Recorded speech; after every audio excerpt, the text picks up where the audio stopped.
Hola chicos, nuevamente. En este tema, el tema 7, vamos a ver definiciones de vistas y el método ISO-E. Además, también vamos a estar viendo más adelante, en este mismo tema, las alternativas de dibujo de vistas.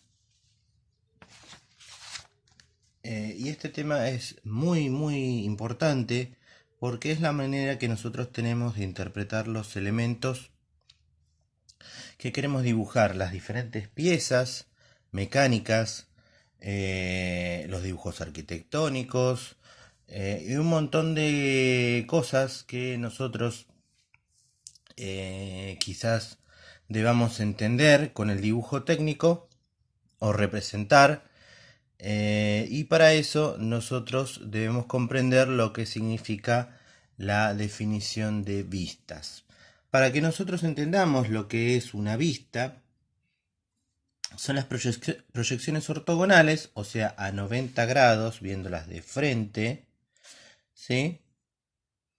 De un plano, de un cuerpo o pieza situado entre el plano y el observador, ¿sí? Eso es lo que significa vista. Ahora, nosotros utilizamos el método ISO-E. ¿Qué significa método ISO-E? Está desde 1941. Tenemos dos tipos de métodos. Tenemos el método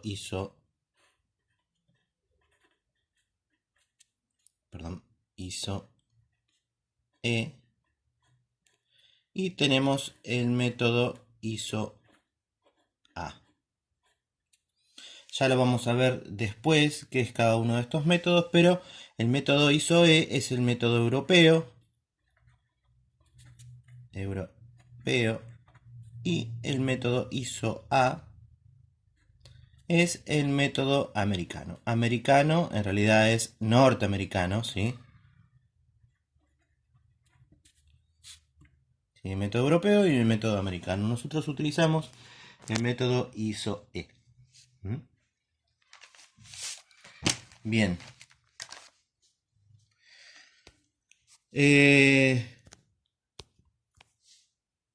Nosotros, para indicarlo, en el rótulo ustedes habrán visto este gráfico, ¿sí? Es para indicar el método ISO-E, ¿sí? Que nosotros estamos usando. Perfecto. Bien, entonces habíamos dicho que las vistas son las proyecciones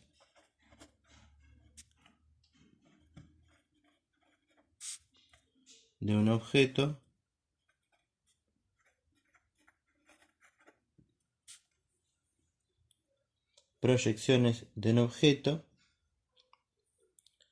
ortogonales, ¿sí?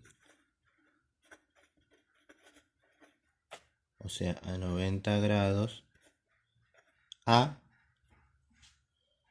un plano. ¿Bien? Bueno, ¿cómo lo vamos a entender esto? A partir de ahí nosotros tenemos el triedro fundamental. El triedro fundamental son la manera que nosotros tenemos de ver las distintas vistas de un elemento, ¿sí? El triedro fundamental es aquel formado por tres planos ortogonales situados detrás, debajo y a la derecha del cuerpo de la pieza. Para que nosotros podamos entender esto, hagamos de cuenta de que es un dado. Un dado tiene 1, 2, 3, 4, 5, 6 caras. El dado tiene, si ustedes se habrán dado cuenta, tiene 6 puntos. ¿Por qué? Porque cada uno tiene un punto. Son 6 caras. Para que lo podamos entender bien, acá les dice cada una el número que tiene, cómo se ve. Ustedes tienen que leer esto, tratar de entenderlo. Yo realicé una cajita en donde van a poder entender cada una de las caras que yo estaría viendo. Bien, dentro de ese triedro fundamental tenemos distintos tipos de vistas. ¿Sí? Tenemos las vistas fundamentales, que sería A, B, C, de la figura 1 y 2. Sería A, B y C. Las vistas principales, que sería D, E y F. D, E y F. Y las vistas auxiliares. Las vistas auxiliares es sobre los planos que no son paralelos al triedro fundamental. Por ejemplo, en esta sería una vista perpendicular a un plano del objeto. Esta sería una vista auxiliar. Bien, ¿por qué se le llama vista fundamental, vista principal? Primero porque nosotros, para la vista fundamental, nosotros necesitamos esta, la A, si lo ven acá, sobre la determinación de las vistas, la vista A es la vista anterior. ¿Sí? La vista B, en este caso sería acá arriba, sería la vista superior. Fíjense, B. Y la C, que sería esta de acá, sería la vista lateral izquierda. ¿Cómo lo tomaría yo? Yo acá, si se fijan, tengo el dibujo de cada uno de estos. Si se fijan, la vista A sería la vista anterior. Se le llama vista anterior a la vista frente. ¿Sí? Hagan de cuenta de que yo tengo esto. Vamos a compararlo con este dibujo de acá. La vista A sería esta.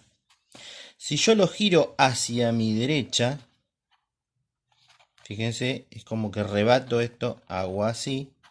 Tengo la vista lateral izquierda. ¿Sí? Si voy hacia allá, es la vista lateral derecha, que sería esta. Si yo muevo esto hacia arriba, fíjense, tengo la E, vista inferior, o sea, desde abajo, que sería esta de acá. Se dibuja arriba, pero estaría viendo lo que hay debajo. Y la otra, si yo la muevo hacia acá, sería la B. ¿Sí? La vista superior desde arriba. Fíjense que lo estoy dibujando abajo, sin embargo estoy viendo lo que hay arriba. Esta de acá estoy viendo desde abajo, sin embargo en el triedro fundamental lo estoy dibujando arriba. Y por finalizar, el F, si yo rebato así y vuelvo a mostrar, es mi vista posterior, desde atrás. ¿Sí? Fíjense qué raro. Si yo hago C, yo muevo así, dice vista lateral izquierda. ¿Por qué lo dibujo a la derecha? ¿Sí? Si es mi vista lateral izquierda. ¿Por qué? ¿Por qué creen ustedes que es mi vista lateral izquierda? Porque está a mi izquierda. ¿Sí? Sin embargo, si yo lo rebato así, lo tendría que dibujar hacia la derecha. En este caso, si hago al revés, vista lateral derecha, lo tengo que dibujar del lado izquierdo. Espero que lo hayan entendido esto. Y vamos con lo siguiente. Acá están los ejercicios que se los voy a explicar en otro video. Y vamos a hablar sobre alternativas de dibujos de vistas. ¿Sí? Cuando no pueden dibujarse en la disposición del triedro, como se indica en la figura 4, en la ubicación D, E y F, se colocarán flechas que indiquen la dirección sentido de la visual. O sea, si yo quiero verlo, puedo indicarlo así. Si no quiero dibujar el triedro fundamental o no tengo el espacio en el papel, puedo indicar con estas líneas y dibujarlo en otro lado. ¿Sí? Cuerpos simétricos. ¿Yo cómo puedo indicar un cuerpo simétrico? Con una línea de simetría. ¿Sí? Indico una línea de simetría y el corte. Y ya se entiende que del otro lado existe el mismo dibujo del otro lado. Interrupciones en cuerpos o piezas. Siempre y cuando no se afecte la claridad del dibujo, podrá interrumpirse cualquier porción del mismo. Por ejemplo, yo puedo decir que esto tiene tanto de largo, pero como no me entra en la hoja, puedo hacer unas líneas de interrupción. ¿Sí?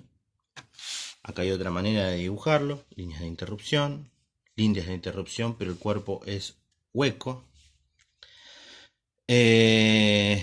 Bueno, acá se ven lo mismo, ¿sí? Distintos tipos de interrupciones.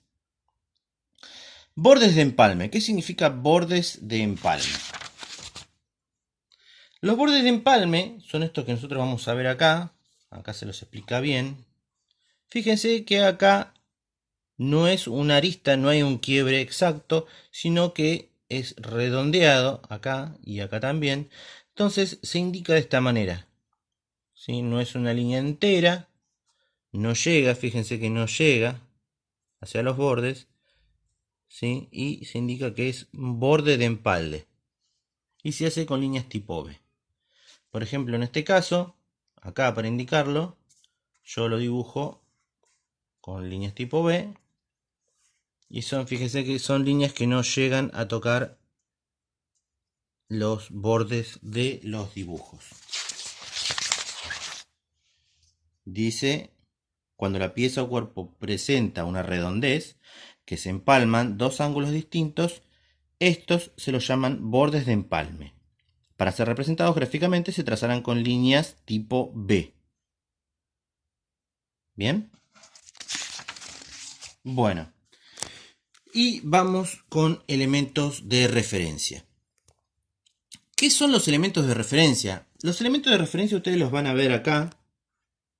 Y es cuando se utilizan números para indicar distintas partes de las piezas.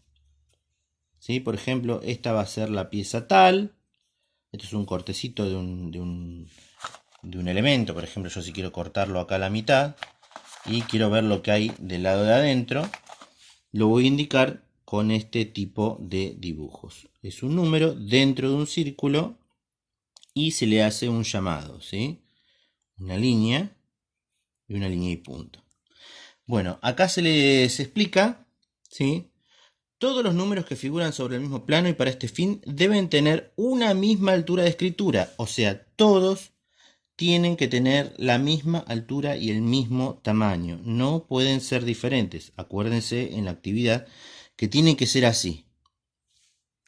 Bien, acá es importante, estos son todos los pasos que tienen que tener para que esto tenga valor, ¿sí? A. Debe colocarse dentro de un círculo con una línea de señalización terminada con una flecha para el caso que indique una vista. Por ejemplo, yo estoy viendo esto, no lo estoy cortando, acá hay un tornillo, lo estoy viendo, entonces acá va una flecha, ¿sí? Y para el caso, no tenía la A, y terminada en un punto notable, cuando el componente se indique en corte. Fíjense, el corte tiene marcado un punto. Y acá tiene una flecha porque es un elemento entero, se ve en vista, no se ve cortado. ¿Sí? El segundo punto, el B, la escritura tiene que ser más notable que aquella utilizada para la acotación. O sea, que estas letras tienen que ser más grandes que la acotación, que ya lo habíamos visto antes, la acotación. El punto C, colocarse en un lugar claro y legible, en hileras verticales u horizontales. Fíjense que está totalmente legible, no se cruzan las líneas, ¿sí? No se cruzan, son totalmente legibles, ¿sí? Tratan de tener colocarse en el lugar que más cómodo para leer sean, ¿sí? Para los componentes idénticos no debe indicarse una sola vez. Acá no se indica, creo. Pero por ejemplo, si yo tendría una pieza puesta en otro lugar, o sea, la misma pieza en otro lugar, tendría que poner, por ejemplo, si este es 3, tendría que haber otro que diga 3 acá. ¿Sí? Siempre tiene que estar puesto. Bien, punto E. El uso de letras en planos de armado se asentarán sobre una línea horizontal. ¿Sí? La línea de señalización terminará en una flecha. Bueno, eso muy bien no está explicado. El uso de figura perdón, sería figura 20. ¿Sí? Cuando se utilicen letras, ¿sí? Cuando se utilicen letras, puede utilizarse este tipo de simbología y no en un globo, ¿sí? Pero tiene que terminar en una flecha. Bien.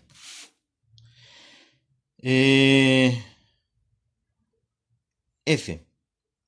En referencia de componentes secundarios, estará comprendida por la misma línea utilizada para el componente principal, figura 21. Y van a la figura 21 y el componente principal es fíjense que está acotado sobre una misma línea. Entonces les está diciendo que el 12 es el 13 es el 14 sería No, perdón, sería vástago de acá. ¿Sí? Eso es lo que está queriendo decir. Bueno, y por último, la numeración de las referencias podrá seleccionarse de la misma manera. O sea, si ustedes tienen que poner, por ejemplo, 1, 2, 3, 4, 5, 6. Fíjense, acá hay dos elementos iguales. Les había dicho, ven, 3, 3, 3, 3. Fíjense que acá cumple con la primera, que es en el sentido de las agujas del reloj. Fíjense, 1, 2, 3, las agujas del reloj. ¿Sí? 1, 2, 3, bueno, 3, 4, 5. Fíjense cómo hizo para señalarlas. También puede ser en el orden de montaje del conjunto. ¿Sí? Por ejemplo, si esto va primero, esto va segundo y se inserta, entonces sería el 2. Esto sería el 3 porque se inserta. También puede colocarse en ese sentido. El orden de importancia de los componentes también, subconjunto a piezas principales y piezas secundarias. ¿Sí? Por ejemplo, sería la pieza principal, sería el 1, y estos serían subcomponentes, sería 2 y 3. Eso también puede ser. Bueno, acá al finalizar dice consideraciones finales. Este es el ISO A, que si se fijan bien es en sentido inverso. ¿Sí? Lo que nosotros vimos antes sería, en vez de hacerlo así, los norteamericanos, ¿qué hacen? Hacen así, el rebatimiento así y el rebatimiento así. Y para lo mismo sería así, B arriba y así. Este sería el método norteamericano. ¿Sí? Nosotros no lo utilizamos, nosotros utilizamos el ISO E. Bueno, eso es todo la teoría, así que vamos a explicar en el próximo video las actividades a realizar.